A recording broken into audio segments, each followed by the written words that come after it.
a Helite eTurtle 2 airbag vest not too long ago.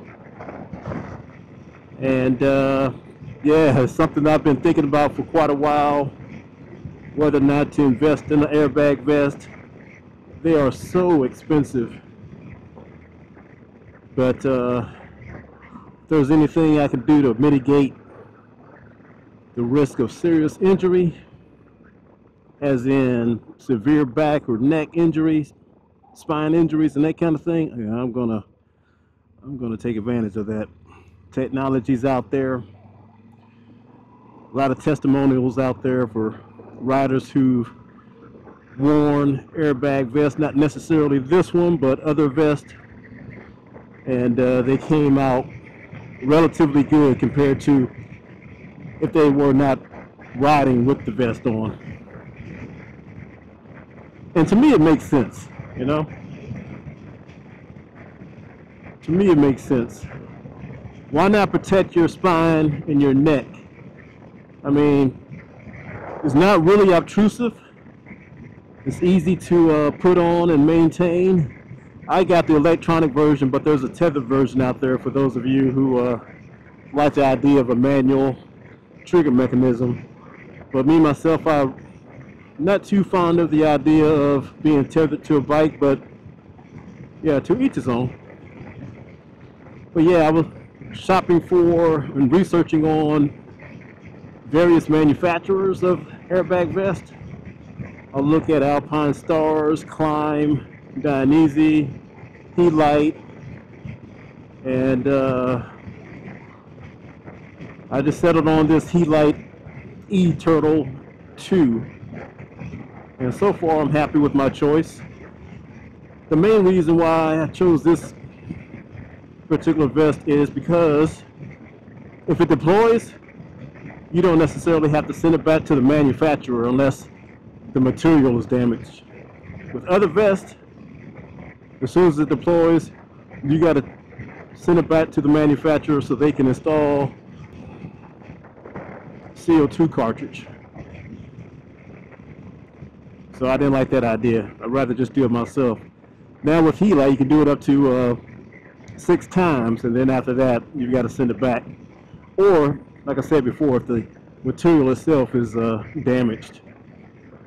So that appealed to me, and I also like the fact that it doesn't come with any kind of subscription service. I think that's bullshit. Climb has a subscription model for their vest, and that's something I don't want to deal with.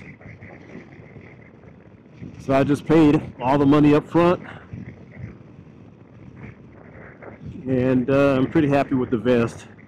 Now I was debating about the getting the black version of this vest or this high-vis version. I really don't like high-vis, but if it helps even a little to get other drivers' attention out there, then I think it's worth it. So yeah, I'll get used to this high-vis. But yeah, man, I'm pretty happy with it. So far, so good. Now, living here in South Texas, it gets hot. So I'm going to have to think of ways to mitigate that issue, because this thing doesn't really flow air, you know, like just wearing a textile jacket. Gets kind of hot, sweaty underneath there. But again, if it's too hot, I won't ride, or I'll figure out some other solution to be able to wear this vest and to be able to ride. But yeah, folks, I mean, this vest, I mean, there's plenty of good reviews out there, but it does provide good back protection, neck and spine protection, a level of pelvic and hip protection. So out of all the vests out there that I looked at, this provides a great deal of protection compared to what they provide, the others provide. So Yeah, so yeah, I'm pretty happy with it. It doesn't look too bad. It look like a riding, walking, talking highlighter, but you know, it is what it is. It looks like it rained over here overnight. I'm in Old Town Helite. Chill place to hang out and walk and enjoy the sights. Nice bars and little restaurants and coffee shops and wine bars and that kind of thing here. It's not a bad place at all.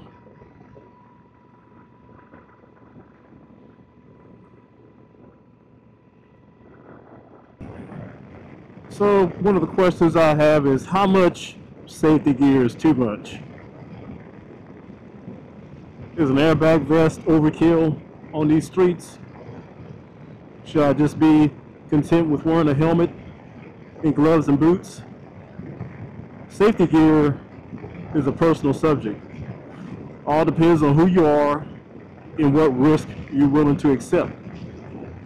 Me, at this point in my life, I'm not willing to accept a tremendous amount of risk, especially when it comes to permanent, life-altering damage to my body. I don't want to become a burden to anyone.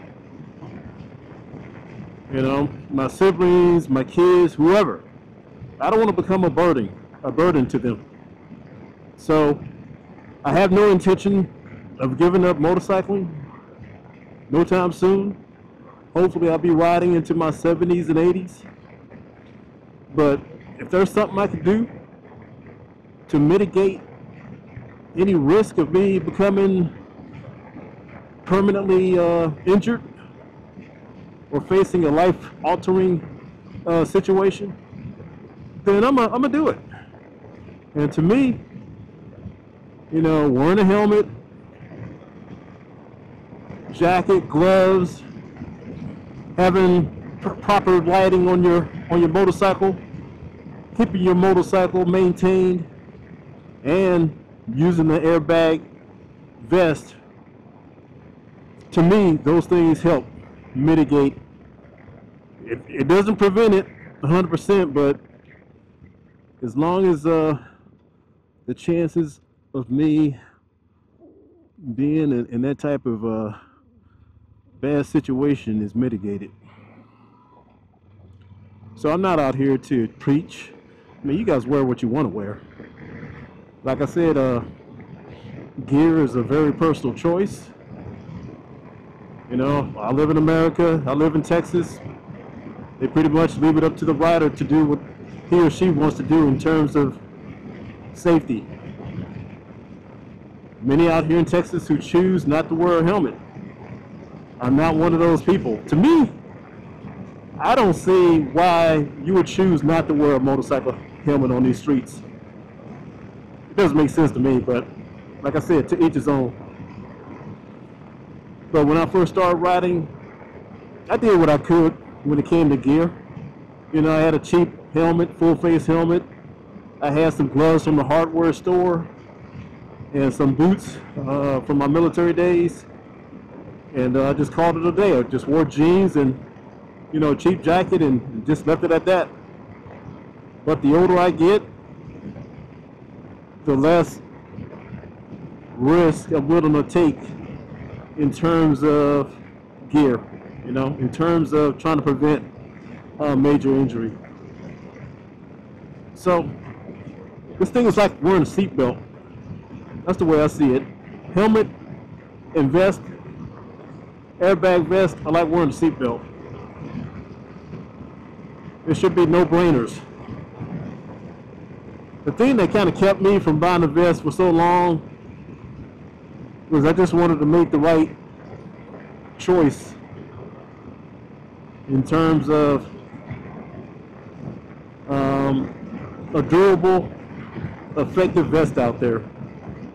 And I took my time researching. I took my time just learning about all the products out there.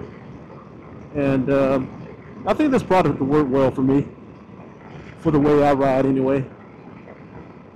But yeah, I mean, You guys make your own decision out there. You guys know the risk in your area more than I do. You understand your own specific family situation. You understand how much people in your life count on you for certain things.